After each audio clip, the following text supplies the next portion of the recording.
Hello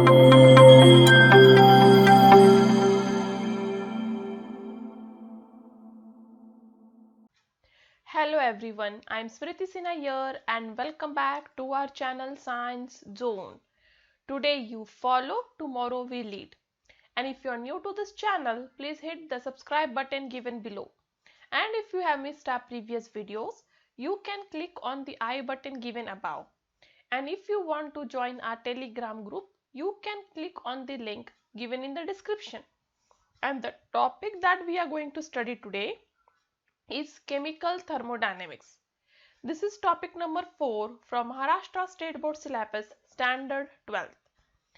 In this topic, these subtopics are need to be covered. From this, we have covered almost all the topics except for the some part of thermodynamics and irreversible process.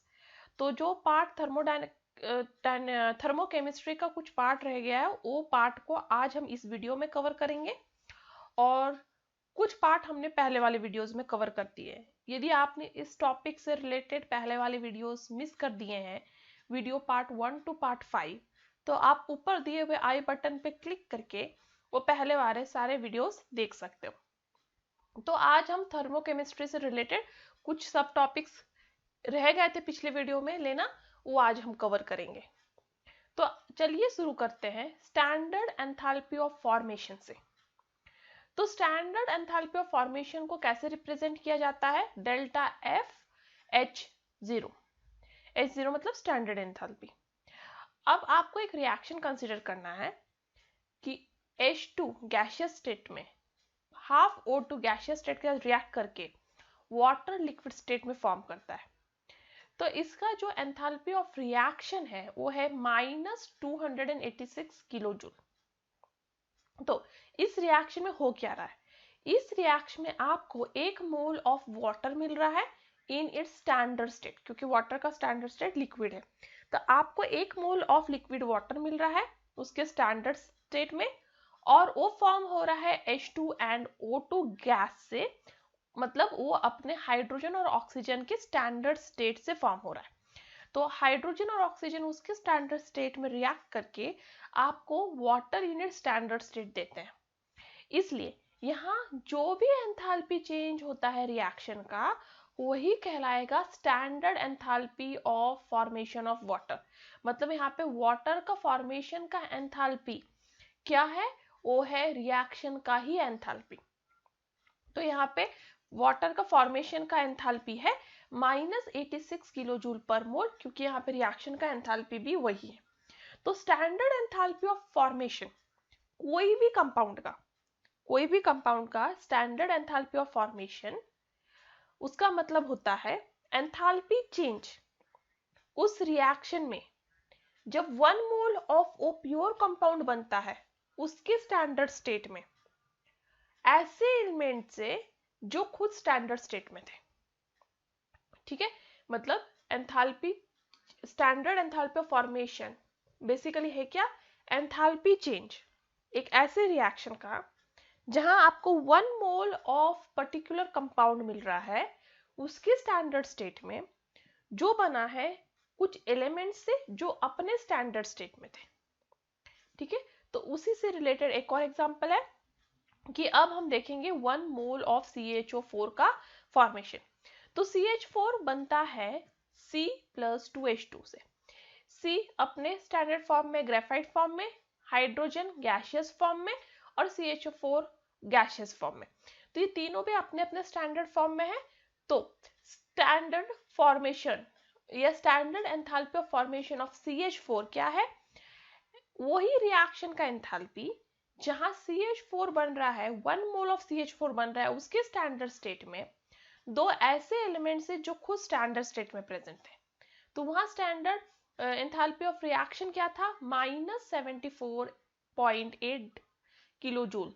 तो इधर enthalpy of formation भी वही होगा, -74.8 kilo joule per mole. Next है standard enthalpy of reaction from standard enthalpies of formation. तो जो भी अभी हमने स्टैंडर्ड एंथैल्पी ऑफ फॉर्मेशन पढ़ा है उससे वो बहुत यूजफुल है, क्योंकि उससे हम स्टैंडर्ड एंथैल्पी ऑफ रिएक्शन पता लगा सकते हैं। तो स्टैंडर्ड एंथैल्पी ऑफ फॉर्मेशन हमेशा आपको स्टैंडर्ड एंथैल्पी ऑफ रिएक्शन के कैलकुलेशन के लिए हेल्प करेगा, बट उसके लिए आपको ये फॉलोइंग पॉइंट्स याद रखना होगा। पहला, स्टैंडर्ड एंथैल्पी ऑफ फॉर्मेशन कोई भी प्योर एलिमेंट का जीरो होता है। जो भी प्योर एलिमेंट्स हैं उनका स्टैंडर्ड एंथैल्पी ऑफ फॉर्मेशन क्या है? जीरो। जैसे standard enthalpy of formation of H2 pure है, कोई मिक्सचर नहीं है, वो H2O या HCl ऐसा नहीं है, सिर्फ H2 है। तो standard enthalpy of H2, standard enthalpy of Cl2, standard enthalpy of carbon या स्टैंडर्ड एंथैल्पी ऑफ CO2, ये सॉरी ऑक्सीजन, वो होगा जीरो। CO2 का नहीं होगा जीरो क्योंकि प्योर एलिमेंट नहीं है। तो स्टैंडर्ड एंथैल्पी ऑफ फॉर्मेशन कोई भी प्योर एलिमेंट का क्या होता है? जीरो। नेक्स्ट थिंग याद रखना है कि स्टैंडर्ड एंथैल्पी ऑफ फॉर्मेशन कोई भी कंपाउंड का इक्वल होता है उसके स्टैंडर्ड एंथैल्पी को। ठीक है, स्टैंडर्ड एंथैल्पी ऑफ फॉर्मेशन कोई भी कंपाउंड का उसके स्टैंडर्ड एंथैल्पी को इक्वल है। तो standard enthalpy of compound actually equal होता है standard enthalpy of formation of that compound. तो आप सपोज रिएक्शन कंसीडर कर रहे हो, A moles of A react with B moles of B और वो देता है C moles of C plus D moles of D। तो यहाँ स्टैंडर्ड एंथैल्पी ऑफ फॉर्मेशन होगा sum of standard enthalpy of product minus standard enthalpy of reactant. तो C moles of C का standard enthalpy plus D moles of D का standard enthalpy minus A moles of A का standard enthalpy plus B moles of B का standard enthalpy, that is standard enthalpy of formation कोई भी reaction में क्या है? Sum of standard enthalpy of formation of product minus sum of standard enthalpy of sum of standard enthalpy of reactant, formation of reactant. अब इसी से based एक question है, calculate standard enthalpy of reaction. इस reaction का standard enthalpy आपको calculate करना है। तो 2C2H6 गैसियस स्टेट में रिएक्ट हो रहा है 7O2 गैसियस स्टेट में, दे रहा है 4CO2 gaseous state plus 6 water liquid में। अब यहाँ स्टैंडर्ड एंथैल्पी ऑफ फॉर्मेशन दिया हुआ है, CO2 का है इतना, वाटर का है इतना, C2H6 का है इतना। यहाँ पे O2 का स्टैंडर्ड एंथैल्पी ऑफ फॉर्मेशन क्यों नहीं दिया है? क्योंकि स्टैंडर्ड एंथैल्पी ऑफ फॉर्मेशन कोई भी प्योर एलिमेंट का क्या होता है? जीरो। और यहाँ पे O2 प्योर है इसलिए उसका standard enthalpy of formation zero है, इसलिए वो दिया हुआ नहीं है। अब आपको स्टैंडर्ड एंथैल्पी ऑफ रिएक्शन पता लगाना है। तो standard enthalpy of reaction actually equal to होता है sum of standard enthalpy of product minus sum of standard enthalpy of reactants. तो विच इज इक्वल टू, अभी आपके प्रोडक्ट में क्या है? 4 मोल्स ऑफ CO2, तो 4 into standard enthalpy of formation of CO2 plus आपके पास है 6 मोल्स ऑफ H2O, तो 6 into standard enthalpy of formation of H2 minus यहाँ पे देखिए 2 मोल्स ऑफ C2H6, तो minus 2 moles of standard enthalpy of formation C2H6 plus 7 moles of O2, तो 7 moles of standard enthalpy of formation of O2, तो ये दोनों का सम हुआ स्टैंडर्ड एंथैल्पी ऑफ रिएक्शन। अब सारे वैल्यू सब्स्टिट्यूट कीजिए। Standard enthalpy of formation of CO2 क्या है? माइनस 393.5, तो 4 इंटू माइनस 393.5, वैसे ही H2 के लिए हो जाएगा 6 इंटू माइनस 285.8, वैसे HF के लिए मतलब सॉरी C2H6 के लिए 2 इंटू माइनस 84.9 और standard enthalpy of formation O2 0 है इसलिए 7 इंटू 0 इज 0। अब आप इसको सॉल्व कीजिएगा तो स्टैंडर्ड एंथैल्पी ऑफ रिएक्शन आपको मिलेगा माइनस 3119 किलो जूल। नेक्स्ट है स्टैंडर्ड एंथैल्पी ऑफ कंबशन जो डिनोट किया जाता है डेल्टा CH0 से। अब आपको एक रिएक्शन कंसीडर करना है, C2H2 गैसियस स्टेट में रिएक्ट हो रहा है O2 गैसियस स्टेट के साथ देने के लिए CO2 प्लस वाटर। तो कंबशन में बेसिकली क्या होता है, आपका कोई भी कार्बन हाइड्रोकार्बन ऑक्सीजन के साथ रिएक्ट करके ऑक्सीडाइज होता है प्लस वाटर देता है। तो यहाँ का स्टैंडर्ड एंथैल्पी ऑफ रिएक्शन क्या है? Minus 1300 kilo joule. इस रिएक्शन में standard enthalpy change of oxidation reaction, क्योंकि यहाँ ऑक्सीडेशन मतलब क्या? इंसर्शन ऑफ ऑक्सीजन, तो यहाँ कार्बन के साथ ऑक्सीजन इंसर्ट हो रहा है इसलिए ऑक्सीडेशन रिएक्शन है। तो इस रिएक्शन में स्टैंडर्ड एंथैल्पी चेंज इस ऑक्सीडेशन रिएक्शन का है -1300 किलो जूल, जो standard enthalpy of combustion of C2H2 ये। तो standard enthalpy of combustion basically है स्टैंडर्ड एंथैल्पी ऑफ ऑक्सीडेशन ही। तो स्टैंडर्ड एंथैल्पी ऑफ कंबशन को आप किस तरह से डिफाइन करोगे किसी भी सब्सटेंस के लिए? तो स्टैंडर्ड एंथैल्पी ऑफ कंबशन कोई भी सब्सटेंस का एक्चुअली स्टैंडर्ड एंथैल्पी चेंज उस रिएक्शन का है जब एक मोल ऑफ सब्सटेंट उसके स्टैंडर्ड स्टेट में ऑक्सीडाइज होता है। तो आपको एग्जाम में पूछा जाए स्टैंडर्ड एंथैल्पी ऑफ कंबशन क्या है, तो स्टैंडर्ड एंथैल्पी ऑफ कंबशन कोई भी सब्सटेंस का एक्चुअली ओ एंथैल्पी चेंज है जहां 1 मोल ऑफ सब्सटेंस अपने प्योर स्टैंडर्ड स्टेट में ऑक्सीडाइज होता है। यहाँ पे क्वेश्चन है उससे रिलेटेड, आपको स्टैंडर्ड एंथैल्पी ऑफ कंबशन पता लगाना है अब CH4 का। यदि standard enthalpy of formation CH4 का इतना है and standard enthalpy of formation CO2 का इतना है and standard enthalpy of formation H2O का इतना है, तो कंबशन का पहले इक्वेशन लिख लीजिए, वो आपको खुद लिखना होगा। तो आपको याद रखना है CH4 क्या होगा, बेसिकली ऑक्सीडाइज होगा, मतलब O2 लगेगा। तो यहाँ एक ही कार्बन है तो आपको 2 ऑक्सीजन लगेगा, क्योंकि एक कार्बन ऑक्सीडाइज होके एक ही CO2 देगा, ठीक है। एंड वाटर के लिए आपको अलग से वापस 2 ऑक्सीजन लगे, तो बेसिकली यहाँ पे 2O2 लिया मैंने। तो CH4 in standard state reacts with O2 in standard state देता है CO2 standard state and water in standard state। आपको standard enthalpy of combustion पता लगाना है, in short standard enthalpy of reaction, क्योंकि standard enthalpy of reaction ही यहाँ पे standard enthalpy of combustion है, तो वही पता लगाना है। तो अब आपका standard enthalpy of combustion equal to हुआ sum of, ठीक है, is equal to sum of standard enthalpy of product minus sum of standard enthalpy of reactant। तो प्रोडक्ट में क्या है CO2 प्लस वाटर, तो 1 mole of CO2 plus 2 moles into standard enthalpy of water minus, अब reactant में क्या है 1 mole of CH4 into standard enthalpy of CH4 plus 2 into standard enthalpy of O2, पर स्टैंडर्ड एंथैल्पी ऑफ O2 तो 0 है, तो 2 into 0 हो जाएगा, CH4 का दिया हुआ है 1 इंटू हो जाएगा, आपके पास CO2 का भी है वाटर का भी, सब वैल्यू सब्स्टिट्यूट कीजिए, तो स्टैंडर्ड एंथैल्पी ऑफ रिएक्शन या स्टैंडर्ड एंथैल्पी ऑफ कंबशन दोनों भी एक ही चीज है, जो आपको यहाँ कैलकुलेट करके मिलेगा -890.3 किलो जूल। नेक्स्ट है बॉन्ड एंथैल्पी।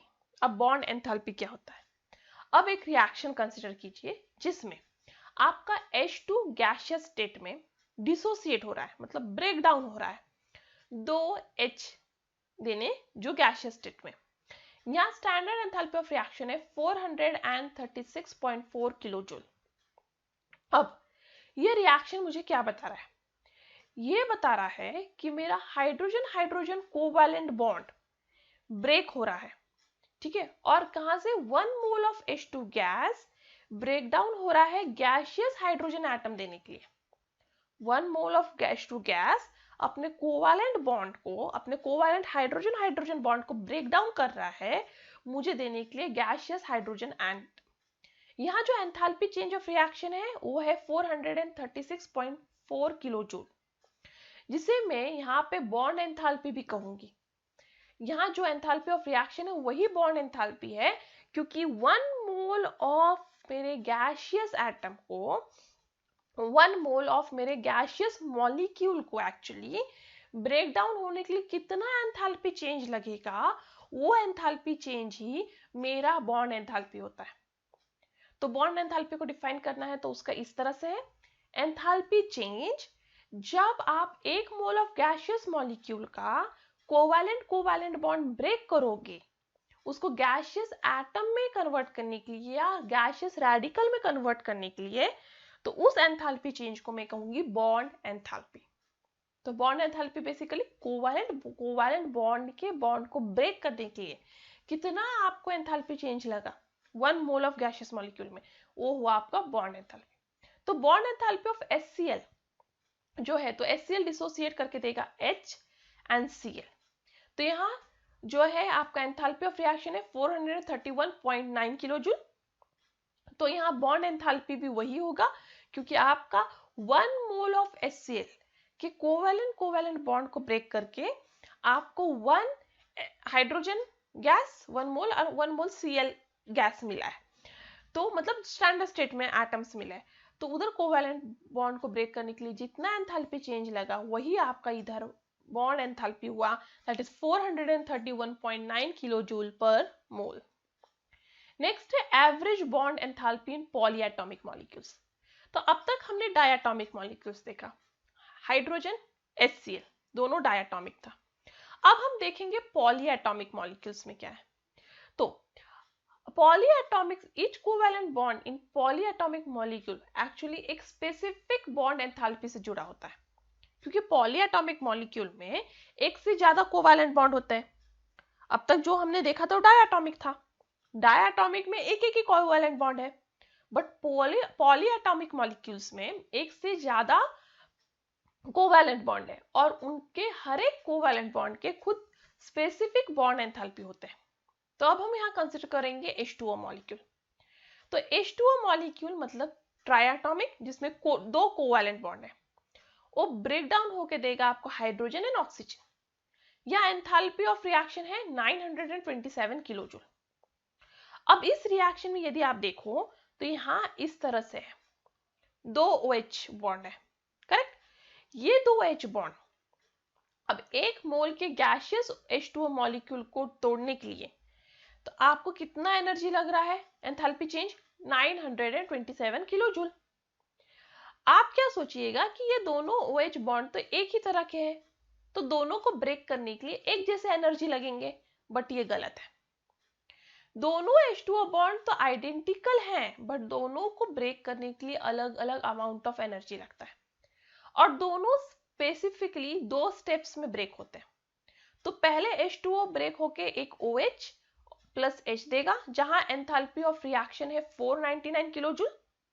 तो आप सोचिएगा सेकेंड स्टेप में भी 499 ही होना चाहिए, क्योंकि दोनों OH बॉन्ड तो एक तरह के हैं। बट सेकेंड स्टेप में आप देखोगे OH अब फर्दर ब्रेक होके ऑक्सीजन और हाइड्रोजन देगा, जहां एंथैल्पी ऑफ रिएक्शन है 428 किलो जूल, करेक्ट। तो एक्चुअली आप 499 एक्सपेक्ट कर रहे थे, पर यह है 428। तो दोनों OH बॉन्ड सेम है, बट उनको ब्रेक करने के लिए अलग अलग अमाउंट ऑफ एनर्जी लग रही है, इसलिए अलग अलग एंथैल्पी चेंज है। अब ये ओवरऑल एंथैल्पी चेंज वाटर के लिए है sum of this two steps. तो सम ऑफ स्टेप है 927 किलो जूल। तो पॉलीएटॉमिक मॉलिक्यूल्स में जितने भी कोवैलेंट बॉन्ड है, भले वो सेम दिख रहे हो, बट उनको ब्रेक करने के लिए अलग अलग अमाउंट ऑफ एनर्जी लगती है, जिससे अलग अलग अमाउंट ऑफ एंथैल्पी चेंज होता है, और वो सारे स्टेप्स का सम होता है total enthalpy change of reaction. अब आपको यदि एक बॉन्ड का एंथैल्पी चेंज निकालना है ऑन एवरेज, क्योंकि हम सीख रहे हैं average bond enthalpy, on average निकालना है, तो आपको टोटल एंथैल्पी चेंज को नंबर ऑफ बॉन्ड से डिवाइड करना होगा। तो यहाँ नंबर ऑफ कोवैलेंट बॉन्ड कितने हैं 2, correct. 2 number of covalent bonds है, इसलिए आप टोटल एंथैल्पी को यहाँ पे डिवाइड करोगे 2 से, तो आपको मिल गया एक पर्टिकुलर एंथैल्पी चेंज, और ये अब ऑन एवरेज एंथैल्पी चेंज हुआ पॉलीएटॉमिक मॉलिक्यूल में। नेक्स्ट है रिएक्शन एंड बॉन्ड एंथैल्पीज। तो कोई भी केमिकल रिएक्शन में बॉन्ड बनते भी हैं, बॉन्ड ब्रेक भी होते हैं। उस रिएक्शन का एंथैल्पी एक्चुअली सब्सटेंस पे डिपेंड करता है कि उसमें कितने कोवैलेंट बॉन्ड्स थे, कितने कोवैलेंट बॉन्ड ब्रेक हुए रिएक्टेंट में, कितने कोवैलेंट बॉन्ड फॉर्म हुए प्रोडक्ट में। ये सारे के कैलकुलेशन एक्चुअली बताएगा आपको एंथैल्पी चेंज ऑफ रिएक्शन। तो आपको एज्यूम करना होगा इधर कि सारे बॉन्ड जो एक तरह के हैं वो एक ही तरह के हैं, ठीक है। जैसे अभी हमने एग्जांपल देखा कि वाटर में दो OH बॉन्ड है, दोनों अलग अलग तरह के, दोनों के एंथैल्पीज अलग अलग है, बट इस केस में आपको अब कैलकुलेट करते वक्त ध्यान रखना होगा, भले ही आप वाटर ले रहे हो, आपको पता है दोनों OH बॉन्ड की एंथैल्पीज अलग अलग है, बट आपको कंसीडर करना है ऑन एवरेज कि वो आइडेंटिकल है। उस केस में एंथैल्पी चेंज ऑफ रिएक्शन होगा sum of enthalpy of reactant minus sum of enthalpy of product. देखो यहाँ कंफ्यूज नहीं होना है। अब तक हम क्या पढ़ रहे थे एंथैल्पी चेंज के लिए कि sum of enthalpy of product minus sum of enthalpy of reactant. But अब जब आप बॉन्ड एंथैल्पी से निकालने वाले हो enthalpy change, bond enthalpy use करके आप क्या निकालने वाले हैं एंथैल्पी चेंज, उस केस में sum of enthalpy of reactant minus sum of enthalpy of product हो जाएगा। ठीक है, तो आप एक केमिकल रिएक्शन कंसीडर करो जिसमें H2 I2 के साथ रिएक्ट करके दे रहा है 2HI। तो यहां एंथैल्पी दिया जाएगा that is enthalpy of reaction sum of enthalpy of reactant minus sum of enthalpy of product. तो रिएक्टेंट में अब आपके पास दो H मतलब एक H है, HH बॉन्ड है, तो ये हो गया sum of enthalpy of HH bond plus एक II बॉन्ड है तो प्लस II बॉन्ड माइनस यहां पे आपके पास एक HI बॉन्ड है बट 2 मोल्स HI है, मतलब टोटल 2 HI बॉन्ड हुआ, तो minus 2H sum of enthalpy of 2 HI bond. तो ये हुआ आपका टोटल एंथैल्पी ऑफ रिएक्शन। तो बेसिकली जब आप बॉन्ड एंथैल्पी से एंथैल्पी चेंज ऑफ रिएक्शन पता लगा रहे हो उस केस में आपको sum of enthalpy of reactant के bond minus sum of enthalpy of product के बॉन्ड्स को कंसीडर करना है और फिर एंथैल्पी चेंज निकालना है। तो उसी से बेस्ड एक यहाँ पे प्रॉब्लम है, कैलकुलेट द स्टैंडर्ड एंथैल्पी। अब किसका स्टैंडर्ड एंथैल्पी आपको कैलकुलेट करना है, इसका। आपके पास सारे बॉन्ड्स के एंथैल्पी दिए हुए हैं, ठीक है, तो इसे अब आपको पूरा फैला के लिखना है, मतलब अच्छे से कि सारे बॉन्ड्स आपको दिखे। तो N2H4 का स्ट्रक्चर इस तरह से है, फिर H2 और फिर NH3। अब आपका बेसिक फॉर्मूला क्या है, तो enthalpy of reaction is equal to sum of enthalpy of reactant minus sum of enthalpy of product. अब रिएक्टेंट के लिए आपके पास कितने NH बॉन्ड है, देखो ये एक NH बॉन्ड है, ये 2, ये 3, ये 4, तो मेरे पास 4 NH बॉन्ड है। तो मैं क्या करूंगी 4 into enthalpy of NH bond plus कितने मेरे पास NN बॉन्ड है, एक NN बॉन्ड है, तो plus 1 into enthalpy of NN bond, कितने HH बॉन्ड है, एक ही HH बॉन्ड है, इसलिए 1 into enthalpy of HH bond minus product में मेरे पास 3 NH बॉन्ड है, करेक्ट, बट ये कितने टाइम्स है 2 टाइम्स, मतलब 3 इंटू 2 6, तो 6 into enthalpy of NH bond. तो अब आप देखो यहाँ 4 into enthalpy of NH bond है और यहाँ माइनस के बाद आपके 6 into enthalpy of NH bond है, तो ये 4 तो कैंसिल हो गया क्योंकि 4 माइनस 6 हो गया ना, तो ये कैंसिल हो गया, यहाँ बचा 2।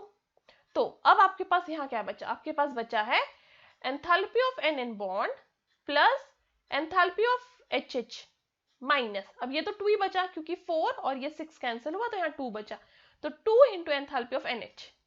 अब सारे वैल्यू डालो, NN बॉन्ड का एंथैल्पी क्या है 159, तो 1 इंटू 159 प्लस HH बॉन्ड का एंथैल्पी क्या है 435, तो 1 इंटू 435 और NH बॉन्ड का एंथैल्पी है 389, तो 2 इंटू 389। अब इसको सॉल्व करोगे तो आंसर आएगा -184 किलो जूल।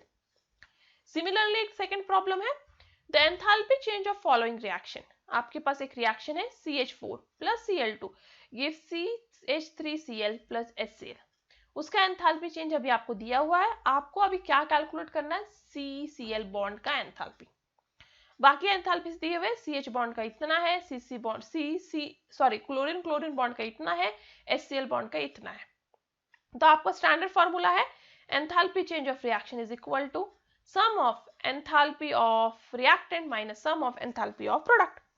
तो रिएक्टेंट में अब देखिए क्या है, तो यदि आप रिएक्टेंट में देखें यदि आप रिएक्टेंट में देखें तो आपके पास 4 CH बॉन्ड है, करेक्ट, तो ये हो गया 4 into enthalpy of CH bond और एक Cl2 है, तो 1 into enthalpy of CCl minus product में देखिए आपके पास 3 CH बॉन्ड है और एक Cl, तो ये हो गया 3 into enthalpy of CH plus 1 into enthalpy of Cl और एक HCl bond 1 into enthalpy of HCl। अब आप देखोगे यहाँ पे 4CH है और माइनस यहाँ पे 3CH है, तो ये 3CH ये 4CH से कट होगा तो आपके पास एक ही CH बचेगा, तो ये हो गया enthalpy of CH plus enthalpy of ClCl minus enthalpy of CCl minus enthalpy of HCl। अब सबके वैल्यू डालो। अब आपको टोटल एंथैल्पी पता है 104 किलो जूल है, इक्वल टू 1 इंटू CH का फिर ClCl का, बस आप CCl का नहीं डालोगे बाकी सब डालोगे। इससे आप पूरा कैलकुलेट करोगे तो एंड में आपको मिलेगा enthalpy of CCl is 330 kilo joule per mole. Next है Hess law of constant heat summation. Hess law एक इंपॉर्टेंट टॉपिक है, इस पे बहुत बार क्वेश्चन पूछा जाता है। तो हेज लॉ क्या कहता है? हेज लॉ ये कहता है कि टोटल एंथैल्पी चेंज कोई भी रिएक्शन में होता है वो एक्चुअली सम होता है एंथैल्पी चेंज का इंडिविजुअल स्टेप ऑफ रिएक्शन। मतलब हर एक स्टेप ऑफ रिएक्शन में जो एंथैल्पी चेंज होने वाला है उसका सम है enthalpy change of that reaction. तो एंथैल्पी चेंज कोई भी रिएक्शन का उसके पाथ पे नहीं डिपेंड करता, मतलब वो रिएक्शन कैसे हुआ क्यों हुआ कब, उससे कोई मतलब नहीं है। तो हेज लॉ कहता है और बताता है, मतलब हेज लॉ एक्चुअली डिपेंडेंट है उस एंथैल्पी पे जो एक स्टेट फंक्शन है। एंथैल्पी आपको पता है जैसे कि वो स्टेट फंक्शन है। एंथैल्पी स्टेट फंक्शन क्यों है? क्योंकि वो पाथ पे डिपेंड नहीं करता। तो एंथैल्पी चेंज कोई भी रिएक्शन का एक्चुअली इनिशियल और फाइनल स्टेट पे डिपेंड करता है। मतलब यहां से मैंने रिएक्शन शुरू किया और मैं रिएक्शन करते हुए कैसे भी गई और यहाँ पे एंड की, तो मुझे बस इससे और इससे मतलब है, ये बीच में क्या हुआ उससे मुझे कोई मतलब नहीं। तो एंथैल्पी चेंज बेसिकली क्या है? इनिशियल एंड फाइनल पाथ का सम। तो सपोज में एक रिएक्शन है H2 plus N2 gives 2NH3, तो ये रिएक्शन 2 स्टेप्स में होता है। पहला स्टेप है 2H2 plus N2 gives N2H4, उसका एक पर्टिकुलर एंथैल्पी चेंज हुआ जिसे मैं एंथैल्पी चेंज H1 कहूंगी। और फिर N2H2 plus H2 gives 2NH3, जहां एक पर्टिकुलर एंथैल्पी चेंज हुआ जिसे मैं एंथैल्पी H2 कहूंगी। अब देखिए यहाँ पे रिएक्टेंट में है N2H2H4 और यहाँ पे प्रोडक्ट में, तो ये दोनों कैंसिल आउट हो गए। अब बचा क्या आपके पास?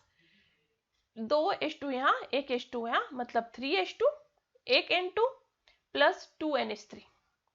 तो यहाँ पे अब आपका एंथैल्पी चेंज ऑफ ये reaction actually sum of this two है। तो ये दोनों स्टेप के एंथैल्पी चेंज का सम होगा आपका total enthalpy change of reaction. ठीक है, यही हेज लॉ कहता है कि कोई भी रिएक्शन का एंथैल्पी चेंज एक्चुअली उसके स्टेप्स का एंथैल्पी चेंज का सम होता है। तो हेज लॉ कहाँ अप्लाई होता है? हेज लॉ हमें हेल्पफुल है एंथैल्पी चेंज पता लगाने के लिए कोई भी रिएक्शन का जहां पे हम एक्सपेरिमेंटली एंथैल्पी चेंज नहीं पता लगा सकते, जहां पर्टिकुलर रिएक्शन से या पर्टिकुलर एक्सपेरिमेंट से हम एंथैल्पी चेंज नहीं पता लगा सकते, वैसे वाले रिएक्शंस का भी हेज लॉ यूज करके आप एंथैल्पी चेंज पता लगा सकते हो। तो अब आपको एक क्वेश्चन दिया हुआ है, आपको कैलकुलेट करना है एंथैल्पी चेंज इस रिएक्शन का 2Fe plus 3/2O2 gives Fe2O3। आपके पास क्या गिवन है? आपके पास ये दो रिएक्शन गिवन है, ठीक है। और अब आपको चेंज क्या पता लगाना है? Standard enthalpy change. अब आप कहोगे यहाँ जो रिएक्शन जो हमें दिया हुआ है मेन रिएक्शन, उसमें तो एल्यूमिनियम का कहीं जिक्र नहीं है, गिवन में क्यों है? तो आप याद रखें यहाँ पे भी जो लास्ट रिएक्शन था उसमें N2H4 का कहीं जिक्र नहीं था, पर यहाँ तो दिया हुआ था, मतलब वो स्टेप वाइज जा रहा है जहां पे आपको आपके एल्यूमिनियम को एक दूसरे से कैंसिल करना होगा। तो अब आप क्या देखिएगा, आपको ध्यान देना है कि इधर रिएक्टेंट में क्या क्या है और फिर प्रोडक्ट में क्या क्या है। तो रिएक्टेंट में है आपका 2Fe and 3/O2। तो फर्स्ट रिएक्शन में देखिए आपका 2Fe तो प्रोडक्ट के साइड में है, बट मुझे ये तो रिएक्टेंट के साइड में चाहिए, और यहाँ पे 3/O2 प्रोडक्ट के साइड में, मतलब मेरा ये रिएक्टेंट के साइड में, मतलब मेरा सेकेंड वाला रिएक्शन करेक्ट है, क्योंकि मुझे 3/2O2 रिएक्टेंट के साइड में ही चाहिए था जो ऑलरेडी यहाँ पे है, बट मेरा फर्स्ट रिएक्शन में प्रॉब्लम है। मेरे फर्स्ट रिएक्शन में मुझे 2Fe मेरे रिएक्टेंट की साइड चाहिए था, बट यहाँ प्रोडक्ट में। तो आप फर्स्ट रिएक्शन को रिवर्स कर दीजिए, तो जो प्रोडक्ट था फर्स्ट रिएक्शन में अब वो रिएक्टेंट बन जाएगा, और जो रिएक्टेंट था वो प्रोडक्ट बन जाएगा। रिएक्शन रिवर्स करते ही आपको याद होगा आपका एंथैल्पी का वैल्यू सेम रहेगा, साइन अपोजिट हो जाएगा। तो यहाँ माइनस था साइन, अब यहाँ हो जाएगा प्लस, क्योंकि मैंने रिएक्शन रिवर्स कर दिया। सेकेंड रिएक्शन आप वैसे के वैसे ही रखिएगा, क्योंकि आपका 3/O2 सेम साइड पे ही है। अब देखिए अब क्या हुआ, अब यहाँ पे Al2O3 रिएक्टेंट में है और यहाँ प्रोडक्ट में, तो ये कैंसिल हो गया। यहाँ 2Al रिएक्टेंट में है, प्रोडक्ट में कैंसिल हो गया। बचा क्या, 2Fe plus 3/2O2 gives Fe2O3। अब यहाँ पे एंथैल्पी चेंज किया है, ये वाले एंथैल्पी और ये वाले एंथैल्पी का सम, मतलब एंथैल्पी ऑफ फर्स्ट स्टेप और एंथैल्पी ऑफ सेकंड स्टेप का सम कीजिए, तो आपको आंसर मिलेगा -822.4 किलो जूल। तो यहाँ एंथैल्पी ऑफ रिएक्शन क्या है, -822.4 किलो जूल। यदि आपको ये समझ जाए ये प्रॉब्लम, तो ये बहुत ही स्कोरिंग प्रॉब्लम है।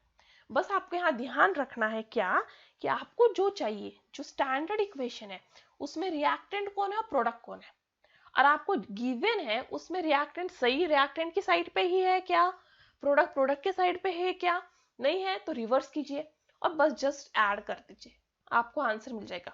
बट रिवर्स करते वक्त आपको याद रखना है, जो भी रिएक्शन को आपने रिवर्स किया है आपको उसके एंथैल्पी को भी रिवर्स करना है, बट साइन से, वैल्यू सेम रहेगा, सिर्फ साइन चेंज हो जाएगा। ऐसे ही एक और प्रॉब्लम है, calculate the standard enthalpy of reaction. कौन से रिएक्शन का, SiO2 plus 3 carbon gives SiC plus 2CO। अब आपके पास 3 रिएक्शंस दिए हुए हैं।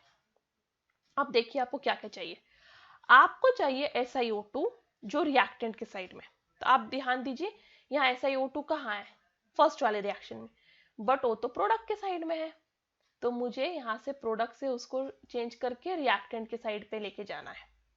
तो मुझे फर्स्ट रिएक्शन को क्या करना है, रिवर्स, वो तो फिक्स हो गया। फिर 3 कार्बन चाहिए मुझे, तो सेकेंड रिएक्शन में वो भी रिएक्टेंट के साइड में, सेकेंड रिएक्शन में कार्बन है रिएक्टेंट के साइड में, थर्ड रिएक्शन में भी कार्बन है रिएक्टेंट के साइड में, तो 2 + 1 कार्बन 3 हो गया, दोनों भी रिएक्टेंट के साइड में, मतलब मेरा सेकेंड और थर्ड रिएक्शन करेक्ट है, मुझे सिर्फ फर्स्ट रिएक्शन को रिवर्स करना है। तो अब मैं फर्स्ट रिएक्शन को रिवर्स कर रही हूँ, तो अब मेरा रिएक्टेंट प्रोडक्ट हो गया और प्रोडक्ट रिएक्टेंट हो गया, और मेरा जो एंथैल्पी है वो भी चेंज हो जाएगा, तो चेंज हो जाएगा, और यहाँ पे है -911 किलो जूल, बट यहाँ पे हो जाएगा +911 किलो जूल। ये टेक्स्ट बुक में करेक्शन कर लीजिएगा, टेक्स्ट बुक में गलत दिया है, क्योंकि यदि आप रिएक्शन रिवर्स कर रहे हो तो एंथैल्पी सेम रहेगा बट विद अपोजिट साइन, तो वहां माइनस है या तो प्लस हो जाएगा। नेक्स्ट है, आपके बाकी दोनों रिएक्शन सेम रहेंगे, कोई प्रॉब्लम नहीं है। तो अब ये तीनों रिएक्शंस को आपको ऐड करना है, ऐड करने के बाद आप देखिएगा अब क्या क्या कैंसिल हो रहा है। तो 2 कार्बन यहाँ है, एक कार्बन यहाँ है, ये 2 और ये एक कार्बन, 3 कार्बन बन गया। यदि सेम साइड पे तो ऐड होते हैं, अपोजिट साइड पे तो कैंसिल होते हैं, पता है ना। SiO2 यहाँ पे ही है, तो ये भी ऐड हो गया।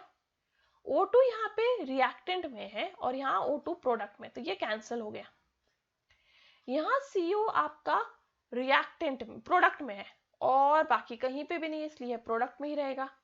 आपके यहाँ SiC प्रोडक्ट में है और कहीं पे भी नहीं, तो ये प्रोडक्ट में ही रहेगा। बट अब यहाँ पे सिलिकॉन रिएक्टेंट में, यहाँ प्रोडक्ट में कैंसिल हो गया। अब आपको करना क्या है, आपको ये तीनों ऐड करना है। तो आपको पहले ये दोनों ऐड करना होगा, क्योंकि दोनों माइनस माइनस साइन है, और जो भी वैल्यू मिलेगा उसको सब्ट्रैक्ट आउट करना होगा इससे, तो आपका आंसर आ जाएगा enthalpy of reaction is +624 kilojoule. And that's all for today. Thank you. If you have any doubt, any comment, any suggestion, you are free to do that on asiadoubts04@gmail.com. If you like my video, give me a thumbs up, share this video to more and more of your friends, and before departing, Challenges are what make your life interesting, and overcoming them is what makes life meaningful. And that's all for today. Thank you. Stay tuned.